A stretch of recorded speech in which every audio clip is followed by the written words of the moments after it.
This was fabulous. One more round of applause for them, please. So guys, this is going to be our Q&A, which means that we're going to open up questions after we do a quick chat with the crew and cast here, and then open it up, because I know y'all got some questions that you all want to ask. So once we do that, I'm going to come around and so you guys can ask your pertinent questions. So guys, all right, we got, is that my sheet that you were supposed to give to me? That's nothing. Okay, that's not the official sheet. Okay. We just gonna go off of what I know then. All right, guys, so I'm gonna start over here with the producer, Mr. Charles W. Bush of Purgatory. So I don't want you to tell the whole story, but kind of tell us where the idea of this came where the idea came from. Okay, the idea is more of a Malcolm X Johnson question, because he's the director and writer. But while I have the microphone and have your attention for a quick second, I want to say thank you guys, because it's Thursday, it's a school night. I see all my friends and coworkers out there. So I want to thank y'all for coming out, because y'all could have been anywhere else, but y'all came here, so I appreciate that. So where the story came from, Malcolm needed a producer, and he was searching all over the world. He went to Asia, he went to Africa, he went everywhere, like seriously. And then he heard about me, and I came on and made this thing happen. But more as for the storyline, Malcolm. Before I answer that question, because I know this is a very confusing thing for some people, I don't want you all to be misconceived that it takes us 5 people to make this film. So if I could get you to stand up when I call your name. LaShawn Van Hook, my first assistant director. Cordell Franklin, my DP who couldn't be here tonight, he's on set. Timothy Green, my key grip. Kevin Alfred and Nicole Simmons, and my sound recorders and music composition. Jennifer Sands, my script supervisor. Jennifer Felix, my production designer. Taylor Sanders, who is hair, makeup, and wardrobe, who couldn't be here tonight. But we also have Veronica Smallwood, who is my art director. Josh Curtis was our editor. Sarah Creighton, my lead production assistant. She's about 5 months pregnant, but we'll get to her. We also have Seth Raven, special effects. Eric Johnson, who is a production assistant. Rick McNamis, and Tiffany Marshall, graphic designers, and Brittany Blewett, who is a still photographer. We also have Bill Haas, who is one of our featured extras, Isaiah Brown, Rachel Greer, Grace Bowden, any of them in the house, and David Slater. Did I get that right? Sharon Keaton, of course, who is my associate producer. So not to get too deep on this, because at the end of the day, so Purgatory, the idea, a lot of alcohol and a lot of lonely nights, but I've always had a fascination with theology and the ideology of different religions. And anybody who's familiar with Catholicism knows that purgatory has to deal with the amount of time you spend, your soul spends in limbo until you can go to heaven based on how much sin you've committed in your lifetime. So we wanted to make a film. It's been called a faith-based film, and I try not to put it in those boxes, but we wanted to make a film that tackled those ideologies without clobbering you over the head like a Tyler Perry film. No offense to anybody who likes Tyler Perry, but that clobbers you over the head with Bible scripture and things of that sort. We just kind of want to take it from a different angle, and with the help of these 3 phenomenal actresses. So yes, that's all I have. So we can open this up for questions. There is no such thing as a dumb question, except the one not asked is what I'm supposed to say right now. Anyone have a, okay, all the way at the top. Okay. Right. I'm coming. Go ahead for Ali. Ain't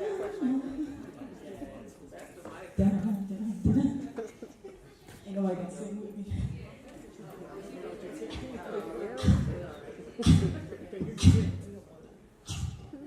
I forgot who raised their hand.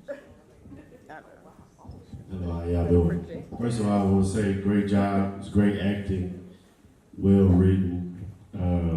My question is, why did she commit suicide?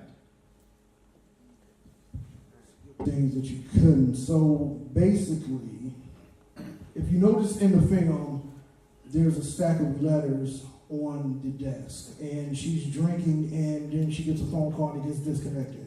So the general premise is Isabella, who was played by our phenomenal actress Heather Lane here, was supposed to go on a trip with her son and her husband, but did end up not going because she had some work to do. And her husband and son got into a car accident. They got killed by a drunk driver. So when you see the loop at the end of the film, basically it's her reliving that moment. She was so overridden with grief and stricken with grief that she killed herself because she felt guilty about not being there with her husband and her son. Of course, she's Catholic, so you know the Catholic guilt took over. So that's what the entire loop and the premise of the film was. And the interrogation scene is, so the whole through line of the film is about redemption, right? It's about accepting what we do. And when the phenomenal actresses played by Melissa and TK and Takoya were questioning her, they were trying to get her to confess her sins, basically, is what it was. So, yeah, I know that may have been a little bit too deep at the time, so forgive me for that, but that's the basic premise of what the film was about. If you notice, she's reading a letter that says to the family. It's basically the drunken driver writing her a letter from prison, apologizing for killing her family. No. Okay. Any other questions? I'm not gonna make her run up. If you can stand up and just. Oh, that's cool.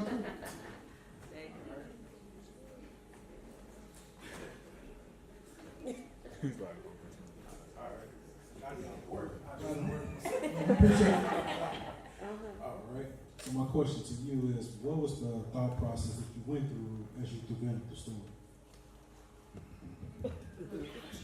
I know I'm supposed to say some artsy bullshit. This right.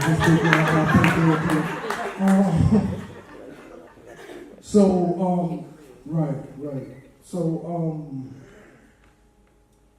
first of all, me and my producer here, this is our first film working together, but we have such a phenomenal chemistry. And one thing we've always talked about was like pushing boundaries, right? It was about not just force feeding you something, not just assuming that you weren't smart enough to figure everything out. The fact that you watch the film and still have questions about the film is a good thing because it makes you think and it makes you dig deeper. So when it comes to my process for writing films, I have this little plaque that stares me in the face that says dig deeper. So when I write a script, and this script is about maybe 20 minutes long, and I did about 15 rewrites on it. Now there's a such thing as going too far, I get that, but you just have to dig deeper. You know, you have to challenge the audience, not just to watch the film and just get everything from beginning to end. Because if you do that, what's the point of making a film, right? Our goal, this whole plateau up here and all those people who stood up for you, our whole goal is to like push that envelope beyond the Chitlin circuit, as Marcus Payne, who's in the audience, was saying, and like really get you to really think. Now, there will be times where we have those dumbed down moments, and that's fine. And not everything has to be philosophical and Aristotle and all that, but at the end of the day, we want to be proud of the body of work that we do, and we want to make something that's going to push that envelope and set ourselves apart from everything else.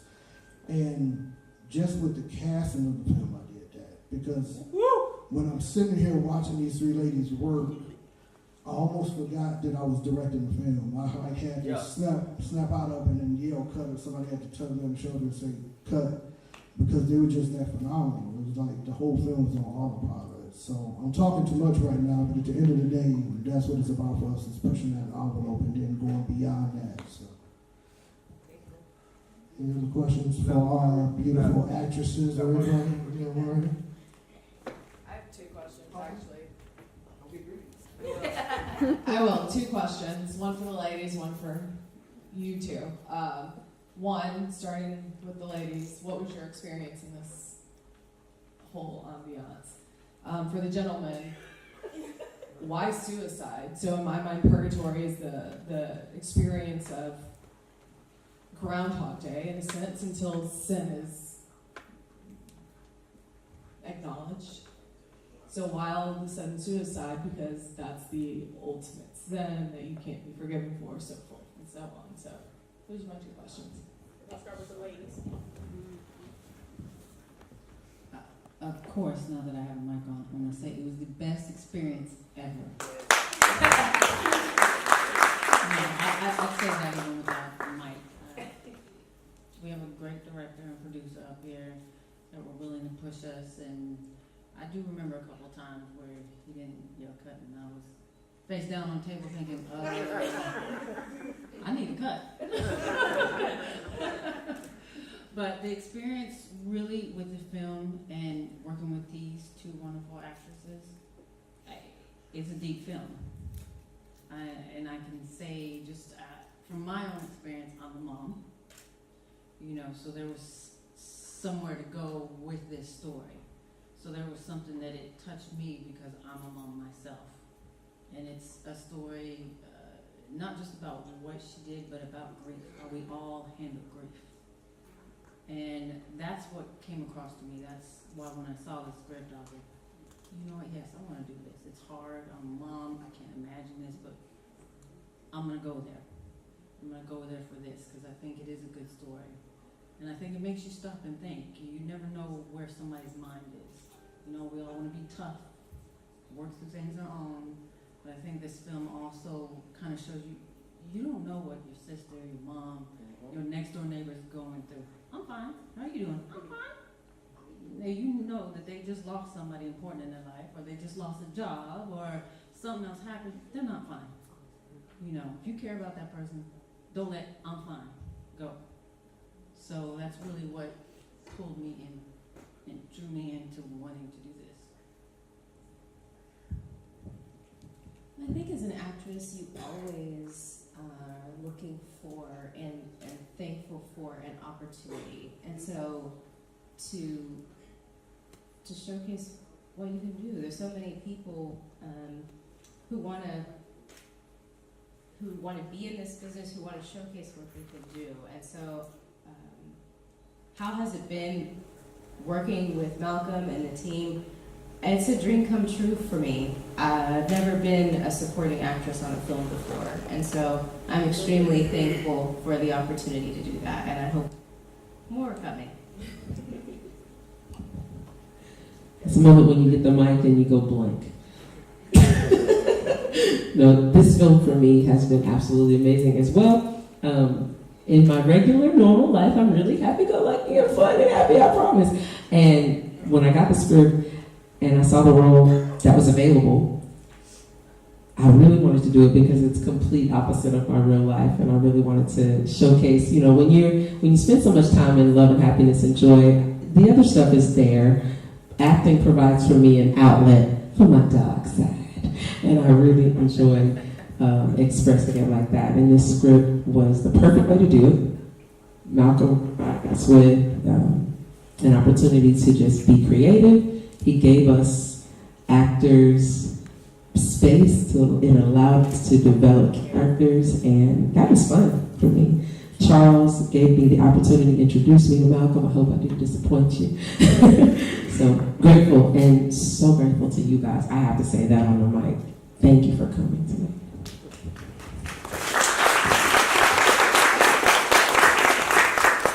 And to answer your question about why suicide, I would just have to flip that question and say, why not? So many films are about the bright side of life, right? The happy endings, the Hollywood story where everything works out in the end. And I choose this sort of dwell on the other side of things. Along with that, with Catholicism, suicide is like the ultimate. right? It's like the ultimate sin because it's one that can't be forgiven. So those two things together may pique my interest as far as making this story and really pushing it to that edge. And I would ask Charles why he was crazy enough to decide to do this with me, so I'm going to pass the mic to him. I'm gonna be very quick because we got a couple more questions we gotta get out of here. But I did a film recently that was about suicide myself. So when I read the script, I was like, this is time. There's so many people in my life right now that I talk to that want advice and they confide in me for whatever reason because I'm a cool friend, but they talk to me about their issues. And I'm just, and I pray with them. And sometimes I just listen, I don't have anything to say. So I was like, this needs to be told. I did a film on suicide. This is another one. So that was my reason, in short. Question? We had one right in the middle there. Go ahead. Yes, you, Natasha.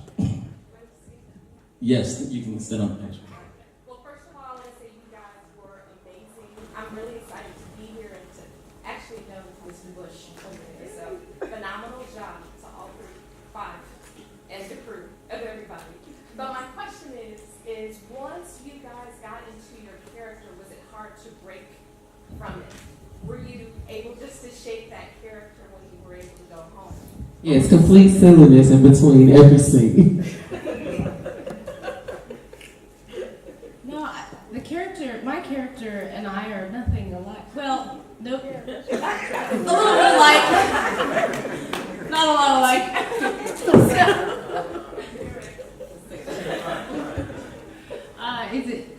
No, they're right. It wasn't hard to break. I think because we had such good chemistry, and it was so deep. So in between takes and everything, not to lose where we were, but there was some silliness, which I think we kind of needed it so we could break, because we still had babies we needed to go home to, and and other things to do. So yeah, just to answer your question, it's hard sometimes, but when you have great cast and crew, you can kind of go, hey, you all right? You okay? And one right here. I think I'll need the mic, but Malcolm, Charles, Cass. Purgatory is obviously a short, but what would you like to see happen from this? What would you like to see happen from this?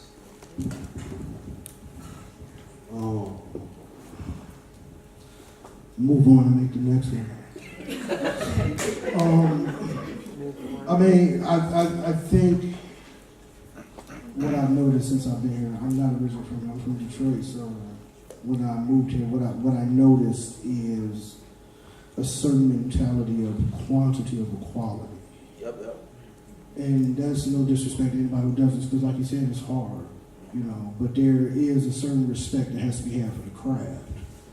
So for us right now, it's marketing this film and pushing it on, because the film is going to be available exclusively on the website at www.nhrproductions.com.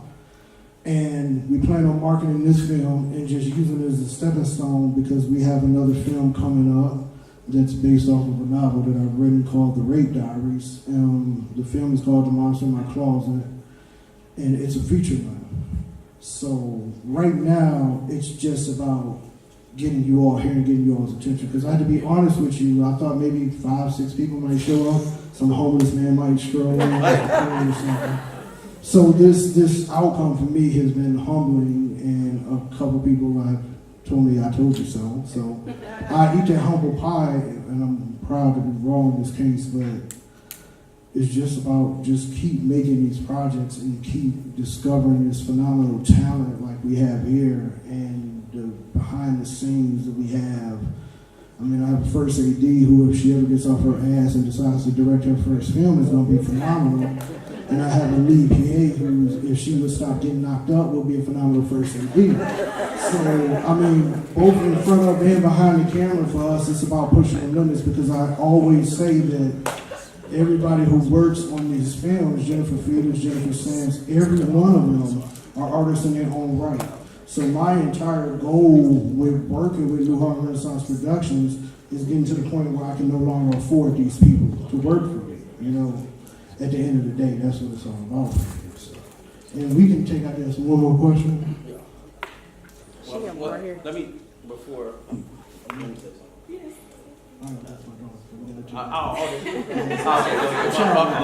Forgive him. Yes, young lady right here is sitting a little too close to the gym right there. Stand up, ask your question. Basically, I wanted to know what the shortcut is to grabbing the audience. What shortcut do you use? There is no shortcut. I think that's the problem with a lot of projects is they go for the shortcut.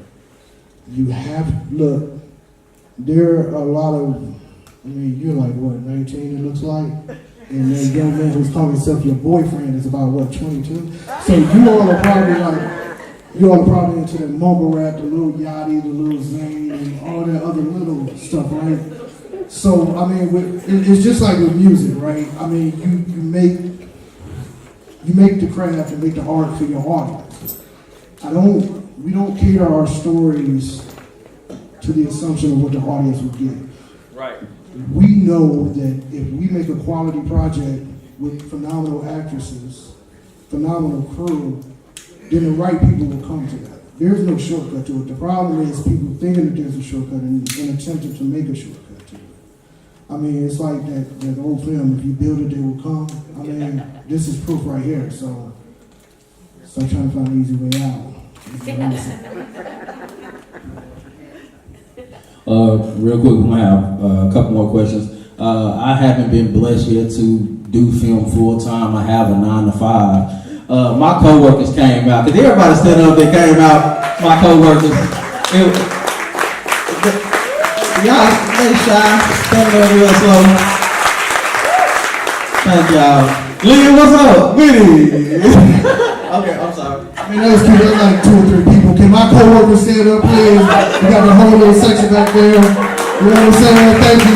Appreciate y'all. I'm probably going to be late to work tomorrow, but it's all good. Do we have any more questions? Question right here. Yes. How long did it take to make the film? There's a difference between how long it took and how long I would have loved it to take. So this is a low budget film, and I have a grown-up job, so all the money came from me, so a lot of overtime went into this. It was a 2-day shoot, but it was about a 3 or 4 month prep. But before that, it was about a year writing the script. Wow, that was good. Thank you. Good. Plus editing, sound, and everything. Plus editing, sound, and I've watched this film at least 20 times. I almost didn't come tonight because I'm tired of looking at it, to be honest with you. But I had to come to support, so yeah. We have a question up there. This is for the ladies. How did you guys prepare for your characters? And I know you said that they are opposite of you, with the exception of you being able to relate to being a mom. How did you prepare for him, especially Michael with the comedy? Michael, you're Michael, but this Michael was the one with the, you kind of comic relief. So how did Gabriel, that's Gabriel. Oh, Gabriel. You kind of comic relief, but how did y'all keep the straight face Oh my God. and prepare for something that you were That not was like? hilarious. It wasn't funny to me. Malcolm and I had several conversations about how what he was going for when he was writing the character, and so several conversations over that back and forth through a couple of rewrites, and also just some rehearsal to make sure that we got that in the way he wanted it to go.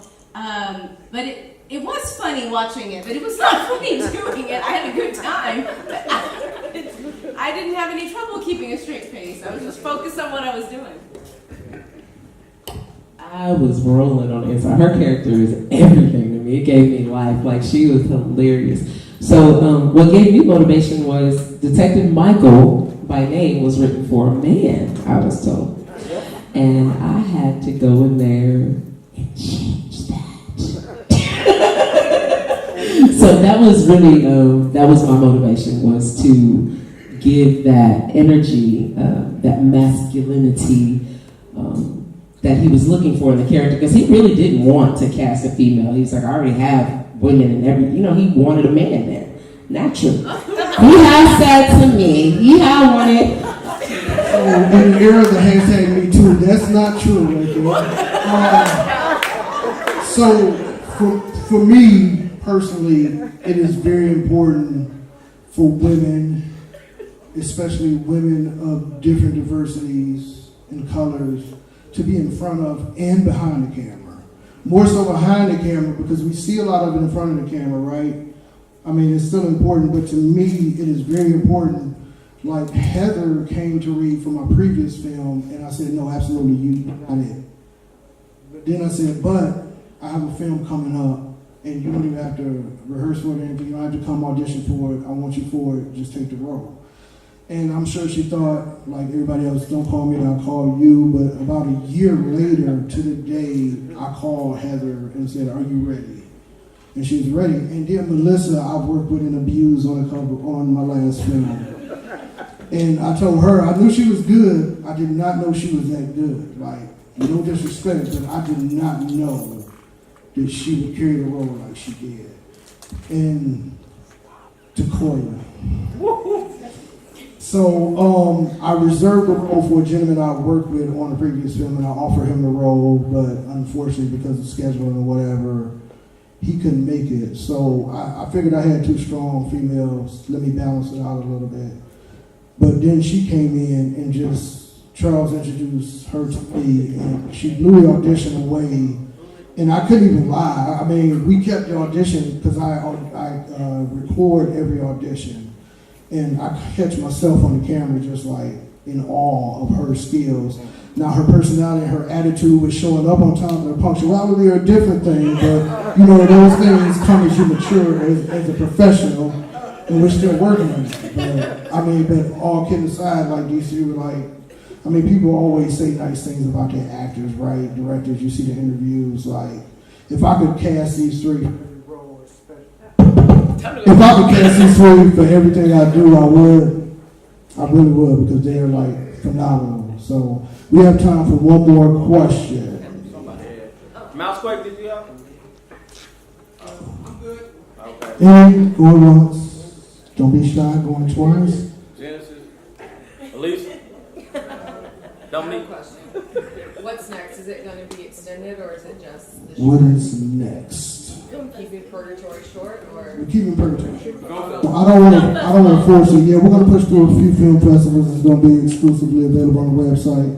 And then, like I said, we're working on a feature film. I have a novel called The Rape Diaries coming up, and then a film based off of the novel called The Mouse in My Closet, and a couple other things in the meantime. So if you go to the website, www.nhrproductions.com, sign up for our newsletter. We keep you posted on everything, advance notice on all edition, castings, and everything. So once again, I would truly, from the bottom of my heart, like to thank you all for showing up and spending time with us today.